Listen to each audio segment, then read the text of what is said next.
के घर हुआ करते थे। अक्सर के दरवाजे और खिड़कियां मस्जिद नबवी में खुला करती थी। आखिरी वक्त में अल्लाह के नबी सल्लल्लाहु अलैहि वसल्लम ने मना फरमा दिया कि जितने भी दरवाजे खिड़कियां मस्जिद नबवी में खुलती है सबको बंद कर दो, सिवाय अबू बकर सिद्दीक रज़ियल्लाहु अन्हु के घर की खिड़की के, बाकी सब बंद कर दो। तो हज़रत अबू बकर सिद्दीक रज़ियल्लाहु अन्हु का घर यहाँ पर हुआ करता था। इस गेट से आप दाखिल होंगे, दाखिल होने के बाद 20-25 कदम चल कर जब पलट कर आप देखेंगे ना, तो ऊपर आपको एक बोर्ड नजर आएगा जिस पर लिखा होगा खौखा अबू बकर सिद्दीक रज़ियल्लाहु अन्हु। खौखा कहा जाता है बड़े रोशनदान को। तो उनका घर यहाँ पर हुआ करता था और वो रोशनदान या खिड़की मस्जिद नबवी में खुलती थी, तो उस मुनासबत से उसको खौखा कहा जाने लगा। तो आप लोगों को मौका मिलेगा, मर्द हज़रात तो दिन में अभी जा सकते हैं, ख़वातीन जब आपको रियाजुल जन्नह से वापसी लाएंगे उस जगह पर ज़रूर जाएं, बड़ी रूहानियत होती है वहाँ पर। तो हज़रत अबू बकर सिद्दीक रज़ियल्लाहु अन्हु का घर वहीं पर है, और उस घर से थोड़ा सा और आगे चलेंगे ना, कुछ पिलर्स गुजारने के बाद आपको ऊपर पिलर पर लिखा हुआ नजर आ जाएगा हद्दु मस्जिद नबी सल्लल्लाहु अलैहि वसल्लम, यानी पुरानी अल्लाह के नबी सल्लल्लाहु अलैहि वसल्लम के दौर की मस्जिद है, वो भी वहीं पर है। यानी इस गेट पर आपको दोनों चीज़ें मिल जाएंगी और आसानी के साथ मिलेंगी। तो जब जाएँ तो इस तरीक़ेकार को आप इख्तियार करें।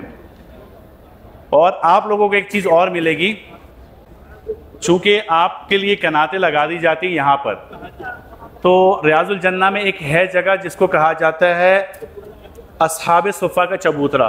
कुरान करीम में बड़ा तफसीली इनका जिक्र है, बल्कि अल्लाह के नबी सल्लल्लाहु अलैहि वसल्लम को पाबंद किया गया था कि इनके साथ रहना है।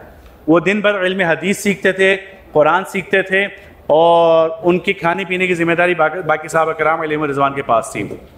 तो अल्लाह के बड़े महबूब बंदे थे। ये जो मदारिस का निज़ाम चला है वो अस्हाबे सुफ़ा से ही चला है। तो उस सुफ़े, उस चबूतरे की पहचान ये है कि मैंने आपको अभी बताया था उस्वाना आयशा। उस्वाना आयशा के बिल्कुल अगर सामने आप खड़े होंगे ना, तो वहाँ से आप पिलर गिनना शुरू करें, 5वां पिलर और गिनना 6ठा पिलर और 9वां पिलर। तो 6ठा पिलर पहली मस्जिद जो थी अल्लाह के नबी सल्लल्लाहु अलैहि वसल्लम के दौर की, उस दौर में अस्हाबे सुफ़ा का चबूतरा वहाँ पर था। और जब बाद में 100 गज की तामीर हुई तो 9वें से लेकर 11वें पिलर तक जो जगह है वो जो दूसरी तामीर हुई थी उसके बाद।